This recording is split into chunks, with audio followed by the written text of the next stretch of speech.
So today we are going to start the next chapter of our syllabus, that is statistics. Statistics chapter जो है वो हम लोग 8th class से या 7th class से पढ़ते आ रहे हैं, but in 7th and 8th class we have learned just only for you can say that to find out the mean. But in 9th and 10th we have started finding out some other measures of central tendency, that is mean, median and mode. तो up to 10th class तक हम लोगों ने mean, median और mode के बारे में पढ़ा था। तो अब जो हम लोग स्टैटिस्टिक्स जो 11th क्लास है इसमें हम लोग मीनिंग ऑफ डिस्पर्सन पढ़ेंगे, जो एक्सटेंडेड वर्जन है मीन, मीडियन और मोड का। तो फिलहाल हमारे सिलेबस में जो क्वेश्चंस हैं वो based on mean and median है। थोड़ा सा रिकैप्चुलेट कर लेते हैं 10th क्लास के अकॉर्डिंगली। मीन जो है वो किस तरह से फाइंड आउट किया जाता है बेटा, एक बार याद रखना, हमारे पास जो डाटा होता है वो हमेशा दो तरह का डाटा होता है। एक होता है हमारे पास अनग्रुप्ड डाटा और एक होता है हमारे पास ग्रुप्ड डाटा। अनग्रुप्ड डाटा वो होता है जिसमें हमारे पास सिंपल टर्म्स दी हुई होती है। लेट अस कंसीडर, मुझे कहा गया है 7, 5, 6, 11, 13 एंड 14। ये मुझे इस तरह से डिफरेंट टर्म्स दी हुई हैं and I need to find out the mean of these different terms. तो इन सभी टर्म्स का मीन फाइंड आउट करने का तरीका क्या होता था कि हम लोग क्या करते थे, जितनी भी ये सारी टर्म्स है इन सबको हम लोग ऐड कर लेते थे और उसके बाद divided by number of terms कर देते थे। दैट इज नंबर 6 जो है इसकी नंबर ऑफ टर्म्स हैं, तो 6 से डिवाइड कर देते थे। सो अनग्रुप्ड डाटा के लिए हमारे पास मीन का फॉर्मूला क्या होता है, मीन को हम लोग इस तरह से x बार से डिनोट करते हैं और उसका फार्मूला होता है summation xi divided by n, where n is equals to number of terms। ठीक है जी। तो अनग्रुप्ड डाटा के लिए मीन का फॉर्मूला हमारे पास क्या होता है, summation xi divided by n, where n is the number of terms and summation xi मतलब जो टर्म्स हम लोगों को गिवन है उन टर्म्स को हम लोगों ने सम फाइंड आउट कर लेना है। उसके बाद हमारे पास ग्रुप्ड डाटा आता है और ग्रुप्ड डाटा फर्दर हमारे पास दो तरह से होता है। एक होता है हमारे पास डिस्क्रीट डाटा जिसमें हमारे पास सिर्फ xi की वैल्यू दी हुई होती है और उसके कॉरस्पॉन्डिंगली फ्रीक्वेंसी दी हुई होती है, और एक होता है हमारे पास कंटीन्यूअस डाटा। कंटीन्यूअस डाटा हमारे पास क्या है, क्लास इंटरवल वगैरह की फॉर्म में होता है। डिस्क्रीट डाटा में एग्जांपल दे देता हूं, इस तरह से हम लोगों को xi और fi की वैल्यू गिवन होती है। xi की वैल्यू लेट अस सपोज 3, 4, 5, 6 और fi की वैल्यू यहाँ पे 2, 1, 7, 8 इस तरह से हम लोगों को दी हुई होती है। तो we need to find out the mean of this data. Discrete data फिर से बता रहा हूं, सिर्फ और सिर्फ हमारे पास xi की वैल्यू होती है और उसके कॉरस्पॉन्डिंगली फ्रीक्वेंसी दी हुई होती है। तो यहाँ पे हमारे पास मीन का फॉर्मूला होता है summation fi xi divided by summation fi। यहाँ कई बुक्स में इस तरह से लिखा होता है summation fi xi divided by capital N। यहाँ जो कैपिटल N है वो समेशन fi को ही डिनोट कर रहा है, that is sum of all frequencies. ठीक है जी। अब इसका एक शॉर्टकट मेथड भी होता है। शॉर्टकट मेथड ये होता है कि हम लोग यहाँ पे x bar is equals to summation fi di divided by capital N plus a लिख लेते हैं।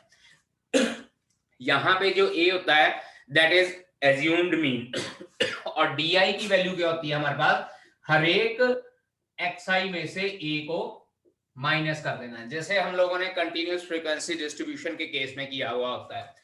तो मीन का फार्मूला हमारे पास x bar equals to summation fi xi over summation fi, या कई बुक्स में इसको कैपिटल N भी लिखा होता है। याद रखिएगा capital N always denote the sum of all frequencies here. और एक इसका शॉर्टकट मेथड होता है that is a plus summation fi di divided by capital N, या a plus summation fi di divided by capital N, या इसको हम लोग समेशन fi भी लिख सकते हैं। ठीक है जी। अब इसके बाद कंटीन्यूअस हमारे पास जो फ्रीक्वेंसी डिस्ट्रीब्यूशन होती है, कंटीन्यूअस फ्रीक्वेंसी डिस्ट्रीब्यूशन में बेटा हमारे पास इस तरह से क्लास इंटरवल होती है और एक फ्रीक्वेंसी होती है। क्लास इंटरवल में हम लोगों को क्या होता है, यहाँ पे लिखा होता है let us consider 0 to 10, 10 to 20 and then 20 to 30 and so on. इस तरह से डिफरेंट क्लास की फॉर्म में दिया होता है और फ्रीक्वेंसी लेट अस सपोज 3, 2, 4 इस तरह से दी हुई है। तो आगे हम लोग क्या करते हैं, सबसे पहले क्लास मार्क्स फाइंड आउट करते हैं। क्लास मार्क्स क्या होती है, इनकी मिड वैल्यू। तो ये हमारे पास आ जाती है 5, 15, 25 एंड सो ऑन। इसके बाद हमारे पास जो कंटिन्यूअस डाटा होता है उसके अकॉर्डिंगली मीन फाइंड आउट करने के हमारे पास तीन मेथड होते हैं। The three methods are, first one is direct method.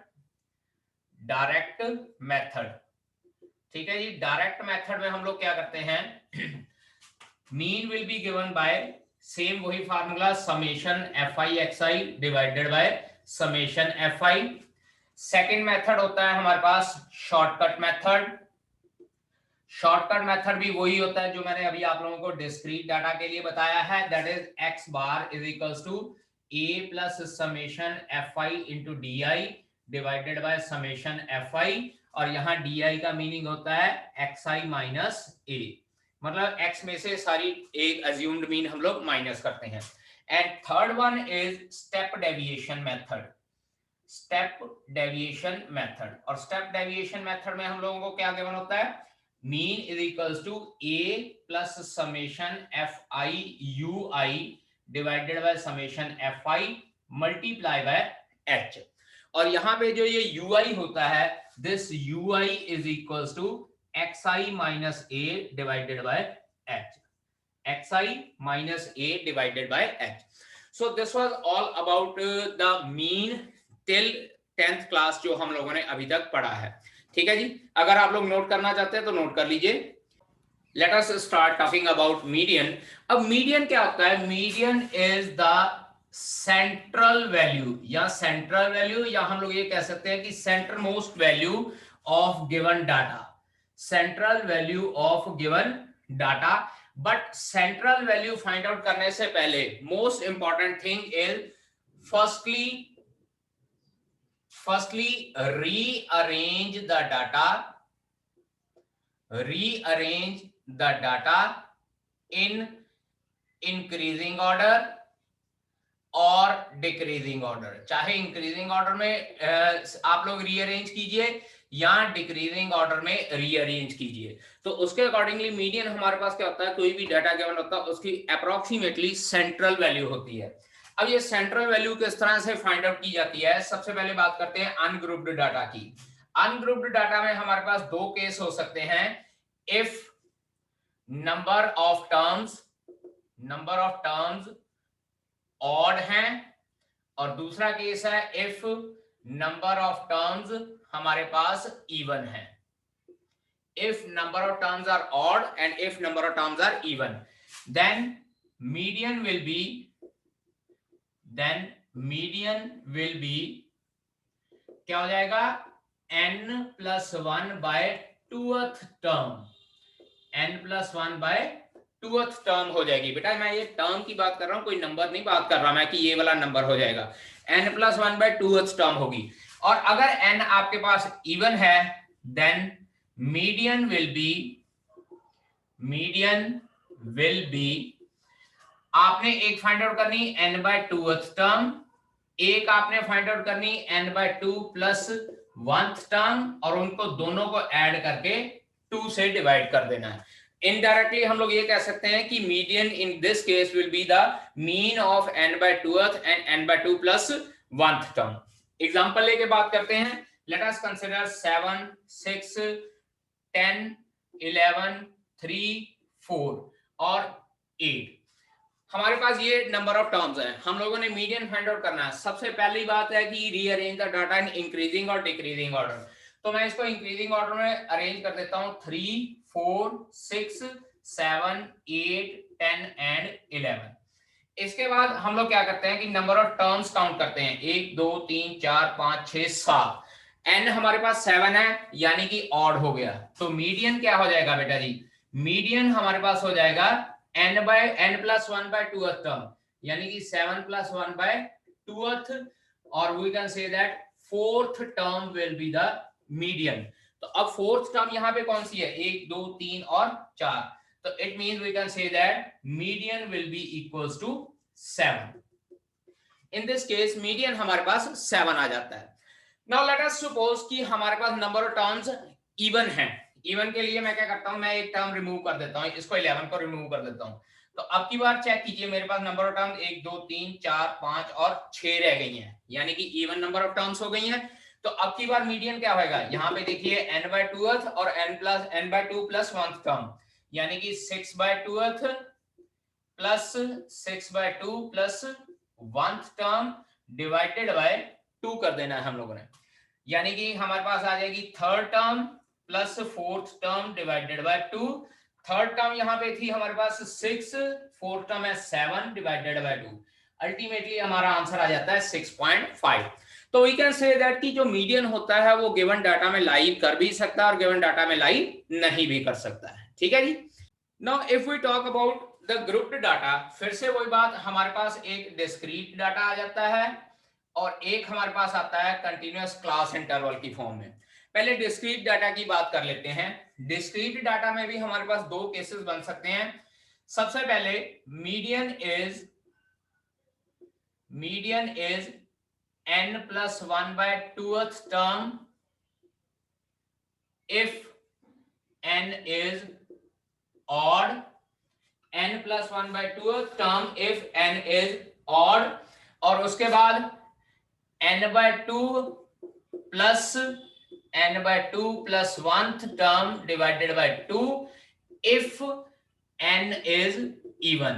लेकिन बेटा जी अब यहां पे इसमें और अनग्रुप्ड डाटा में डिफरेंस क्या होता है?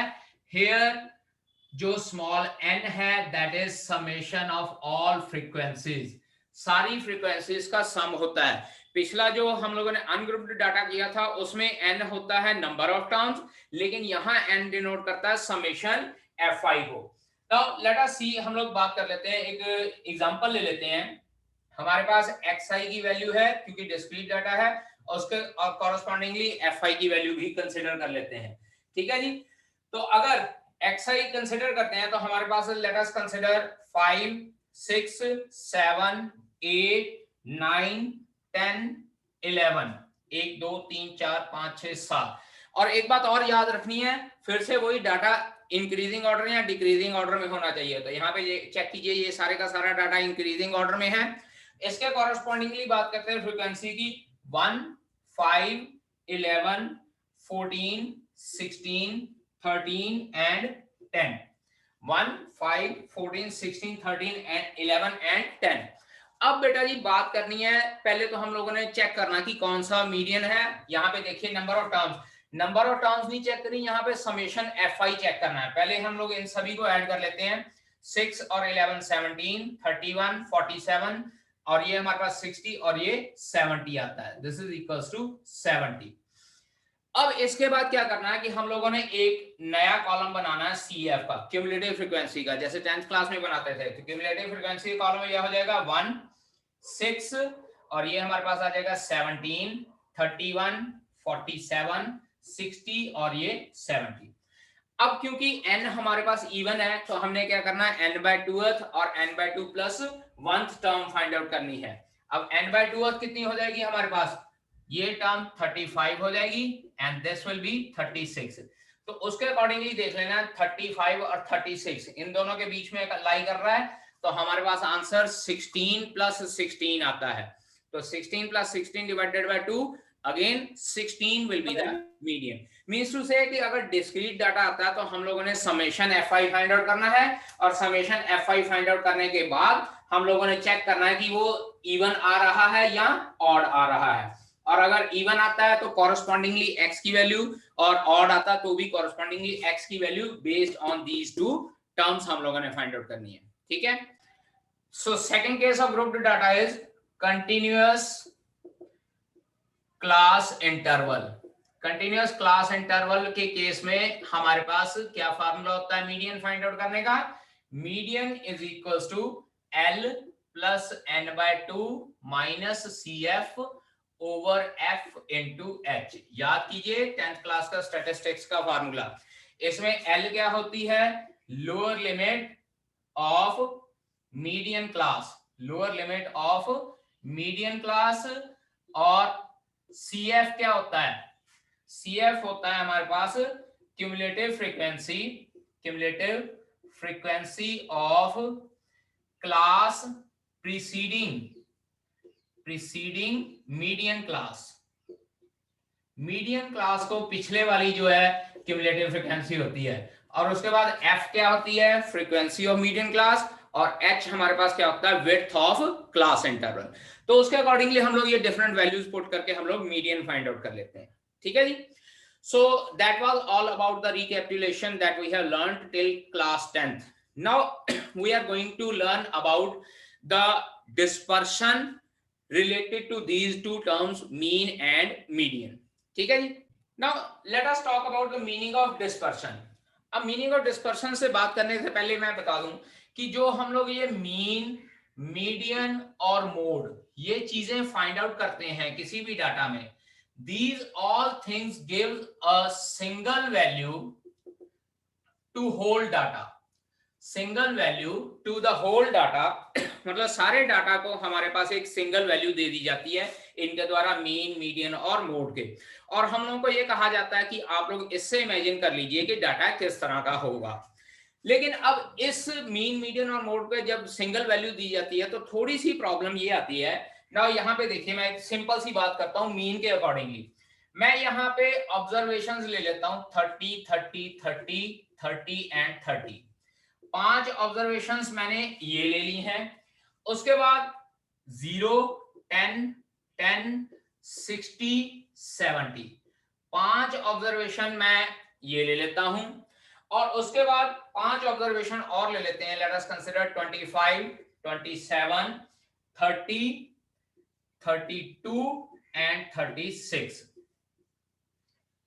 अब यहां पे अगर बात की जाए तो ये जो 5 ऑब्जर्वेशन है इनका अगर मीन निकाला जाए तो चेक कीजिए, इन सब का मीन हमारे पास आएगा 30। अगर इन सभी का मीन निकाला जाए तो इन सारी जो ऑब्जर्वेशन है इनका भी मीन 30 आता है, और जो ये सारी ऑब्जर्वेशन है इनका मीन भी हमारे पास 30 आता है। तो अब ये प्रॉब्लम ये आती है कि मैंने आपको ये कहा कि मीन, मीडियन और मोड हम लोगों को पूरे डाटा की एक सिंगल वैल्यू दे देते हैं और हम लोगों को ये कहा जाता है कि आप इसके साथ कंसिडर कर लीजिए डाटा इसके आसपास कहीं होगा। अगर मैं बात करूं ये सारी सेम वैल्यू की, फिर तो ये मेरा मीन चल जाएगा। लेकिन अगर मैं ये दो वैल्यूज की बात करता हूं तो मैं क्या आप लोगों को जज हो सकता है कि मीन 30 है तो उसकी वैल्यूज में ये सारा इतना बड़ा डिफरेंस होगा। पहली वैल्यू मीन से 30 के डिस्टेंस पे होगी, दूसरी वैल्यू मीन से 30 के डिस्टेंस पे, 20 के डिस्टेंस पे, सिमिलरली लास्ट वैल्यू जो है 40 के डिस्टेंस पे होगी। अब यहाँ पे हमारा जो डिफरेंस है मीन से बहुत ज्यादा है। अब यहाँ पे भी अगर बात करें तो ये दो टर्म्स का डिफरेंस भी है और ये दो टर्म्स का डिफरेंस भी है मीन से। सो वी कैन नॉट जज अ data from the given single value of mean, median और मोड। तो अब इन चीजों को रिमूव करने के लिए हम लोगों ने क्या किया है कि एक डिस्पर्सन फाइंड आउट करना शुरू किया है। Now this dispersion includes 3 things. ये डिस्पर्सन में हमारे पास 3 चीजें होती हैं। सबसे पहली चीज होती है range of data. 3 things are there for the dispersion. सबसे पहला होता है हमारे पास रेंज, सेकंड थिंग होती है हमारे पास quartile deviation, quartile deviation, and third one is mean deviation, mean deviation and standard deviation, mean deviation और स्टैंडर्ड डेविएशन। ये 3 चीजें हमारे पास होती हैं डिस्पर्शन में। इन 3 चीजों में से रेंज और mean deviation and standard deviation ये हम लोग पढ़ेंगे। जो क्वार्टाइल डेविएशन है ये इकोनॉमिक्स के केस में आ जाता है, इकोनॉमिक्स में हम लोग बच्चे ज्यादातर पढ़ते हैं। अब बात करें अगर मैथमेटिक्स की, रेंज हम लोग छोटी क्लास से पढ़ते आए हैं। रेंज क्या होती है? रेंज होती है maximum value minus minimum value. किसी भी डाटा में मैक्सिमम वैल्यू और मिनिमम वैल्यू का डिफरेंस जो होता है that is known as range of the data. अभी जैसे पिछली एग्जांपल ले लेते हैं 0, 10, 10, 60 और 70। ये चीजें अगर मैं ये डाटा कंसिडर करता हूं तो इस डाटा का रेंज क्या हो जाएगी? Maximum value is 70, minimum value is 0, so range of this data is 70। तो यहां से भी हम लोगों को थोड़ा सा पता चल जाता है कि चाहे इस डाटा का मीन 30 है लेकिन ये डाटा जो है वो 0 से लेकर 70 तक स्प्रेड हुआ है। ठीक है जी। अब उसके बाद बात आती है हमारे पास mean deviation and standard deviation, जो हम लोग इस +1 क्लास में स्टैटिस्टिक्स चैप्टर के अंदर मेन पढ़ेंगे। That is mean deviation and standard deviation. Standard deviation for the time being हम लोग थोड़ी देर बात करेंगे क्योंकि इसकी सेपरेट एक्सरसाइज है। बात करते हैं मीन डेविएशन की। Write down definition for mean deviation. Mean deviation is बेटा जी डेफिनेशन नोट कर लीजिए, mean deviation is the arithmetic mean, is the arithmetic mean of numerical deviations of numerical deviations। बेटा ये यहां numerical deviation का meaning होता है modulus of deviations, modulus of deviations। मतलब मॉडुलस हम लोग इसलिए लेते हैं क्योंकि जब हम लोग माइनस करना शुरू करते हैं ना, तो माइनस में कुछ टर्म्स हमारे पास नेगेटिव में आ जाती हैं, कुछ टर्म्स पॉजिटिव आ जाती हैं और अल्टीमेटली हमारा आंसर जीरो रह जाता है। देखिए फिर से मैं आपको बताता हूं why we take modulus deviation. Data हमारे पास है 0, 10, 10, 60 और 70। अब इसका मीन अगर हमारे पास 30 था तो डेविएशन का मीनिंग मतलब होता है कि 30 से इन सब का डिफरेंस। अब 0 में से 30 माइनस किया तो मेरे पास आंसर आता है -30, 10 में से 30 माइनस किया -20, फिर 10 में से 30 माइनस किया -20, 60 में से 30 माइनस किया प्लस का 30 और 70 में से 30 माइनस किया प्लस का 40। नाउ सी हियर, इन सभी को अगर हम लोग ऐड करते हैं तो हमारे पास अल्टीमेटली आंसर आता है 0। अल्टीमेटली आंसर 0 का मतलब है कि मीन डेविएशन कोई हुई ही नहीं है। तो मीन डेविएशन तो है, लेकिन अगर हम लोग इस तरह से प्लस माइनस वैल्यू ले लेंगे तो हमारे पास डेविएशन तो अल्टीमेटली 0 रह जाएगी।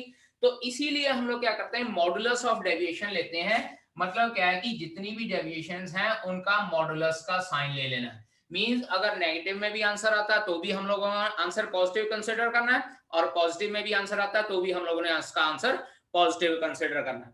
और arithmetic mean of numerical deviation मतलब इन सभी डेविएशंस को उसके बाद अरिथमेटिक मीन फाइंड आउट करना है। That will give us the mean deviation for this thing.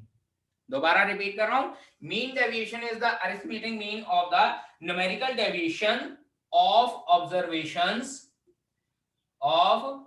Observations from mean और मीडियन, फ्रॉम मीन और मीडियन। वैसे ये मोड के साथ भी होता है, लेकिन हमारे सिलेबस में जो है वो सिर्फ और सिर्फ मीन और मीडियन के साथ रिलेटेड है। ठीक है जी, दोबारा बता रहा हूं, mean deviation is the arithmetic mean of numerical deviation, मतलब सारी वैल्यूज पॉजिटिव लेनी है, उनका अरिथमेटिक मीन ले लेंगे फ्रॉम मीन या मीडियन। अब एक बात बेटा जी और इसमें याद रखिएगा ध्यान से कि अगर क्वेश्चन में लिखा होगा find out the mean deviation, यहीं तक बस इतना ही लिखा है, तो इट मींस ऑब्वियस है कि आपने mean deviation about mean find out करना है। लेकिन अगर अबाउट मीडियन फाइंड आउट करना होगा ना, तो क्वेश्चन में स्पेशली मेंशन किया होगा find out the mean deviation about median. ठीक है, आमतौर पे वैसे क्वेश्चन में लिखा भी होता है कि find out the mean deviation about mean या find out the mean deviation about median. लेकिन अगर कुछ नहीं लिखा तो आपने mean deviation about mean find out करना है, और अगर स्पेशली लिखा है मीडियन के साथ तो फिर आप लोगों ने उसके अकॉर्डिंगली फाइंड आउट करना है। ठीक है जी, इंपॉर्टेंट फॉर्मूले for mean deviation about mean deviation about mean. Questions काफी लेंथी होते हैं, इनके ज्यादातर 3 मार्क्स या 5 मार्क्स के क्वेश्चंस की फॉर्म में ही आते हैं।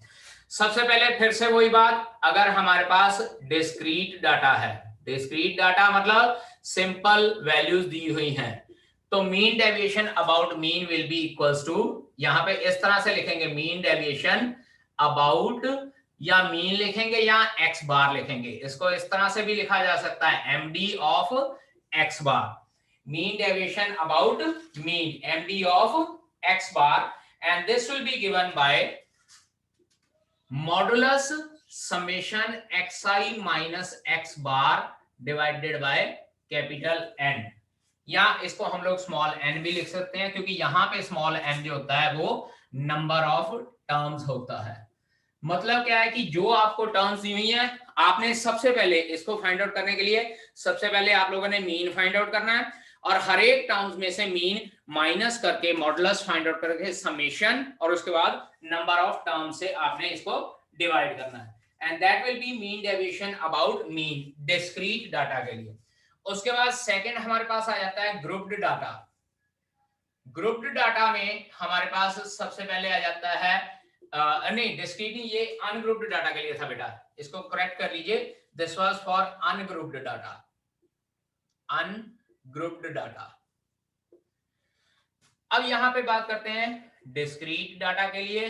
डिस्क्रीट डाटा में हमारे पास mean deviation about mean will be equals to summation F I multiply by X I minus X bar का modulus divided by summation F I, divided by summation F I, and that will be the या तो क्योंकि हमारे पास F i होता है frequencies की terms में होता है, so that is why we have to write down here summation F i. Ungrouped data में जो ये नीचे होता है ये नंबर ऑफ टर्म्स होती हैं, ग्रुप्ड डाटा में हम लोग क्या करते हैं नीचे समेशन एफ आई से डिवाइड करते हैं। ठीक है जी। नेक्स्ट हमारे पास है अगर कंटिन्यूअस डाटा है even then we will apply the same formula, but वहां पे यहाँ पे हमारे पास जो मीन का फार्मूला होता है x bar is equals to summation F I x I divided by summation F i होता है। लेकिन अगर कंटिन्यूअस क्लास इंटरवल है तो मैंने जैसे तीन फॉर्मूले बताए थे, एक डायरेक्ट और एक शॉर्टकट मेथड और एक एज्यूम्ड मीन मेथड। जिस मर्जी मेथड से हम लोग फाइंड आउट कर सकते हैं मीन, और उसके अकॉर्डिंगली फिर हम लोग mean deviation about mean find out करते हैं। ठीक है जी। So it will be equals to again mean हमारे पास एक्स बार हमारे पास आ जाता है सेम, चाहे F I x I divided by summation F I लिख लीजिए, चाहे A plus summation F I D I divided by F I लिख लीजिए, चाहे मीन का formula X bar is equals to A plus summation F I you I divided by summation F I into H लिख लीजिए। मतलब क्या है कि डिस्क्रीट डाटा और कंटिन्यूअस डाटा के लिए मीन डेविएशन अबाउट मीन का फार्मूला सेम रहता है, लेकिन मीन फाइंड आउट करने के हमारे पास तीन डिफरेंट मेथड आ जाते हैं। ठीक है। नेक्स्ट हमारे पास टर्म आ जाती है मीन डेविएशन अबाउट मीडियन।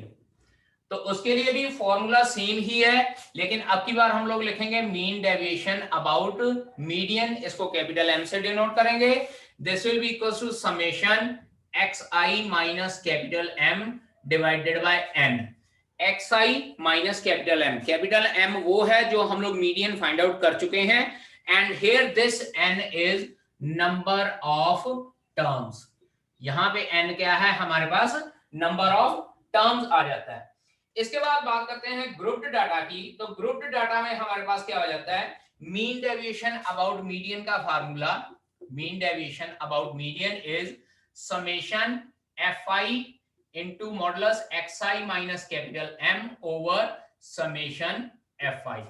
यहां पे जो n है ये नंबर ऑफ टर्म्स है, यहां समेशन fi हमारे पास क्या है sum of all frequencies. Formula discrete और उसके लिए क्या कहते हैं कंटिन्यूअस के लिए, दोनों के लिए ये सेम रहेगा। जो मीन डेविएशन अबाउट मीडियन हम लोगों ने फाइंड आउट करना है। ठीक है जी। डिस्क्रीट और कंटिन्यूअस दोनों के लिए फॉर्मूला सेम रहेगा, लेकिन यहां डिफरेंस कहां आएगा, डिफरेंस आएगा मीडियन फाइंड आउट करने के वक्त। अगर डिस्क्रीट डाटा है तो हम लोगों ने मीडियन किस तरह से फाइंड आउट करना है, और अगर कंटिन्यूअस डाटा है तो हम लोगों ने मीडियन किस तरह से फाइंड आउट करना है। डिस्क्रीट डाटा है तो मैंने आप लोगों को पहले भी बताया कि फ्रीक्वेंसीज के अकॉर्डिंगली n/2 फाइंड आउट करना है। अगर सम ऑफ फ्रीक्वेंसीज इवन आता है या सम ऑफ फ्रीक्वेंसीज ऑड आता है तो किस तरह से करना है। और कंटिन्यूअस डाटा है तो 10th क्लास में हम लोगों ने मीडियन फाइंड आउट करने का फॉर्मूला किया है, that is L plus n/2 minus CF over F into H।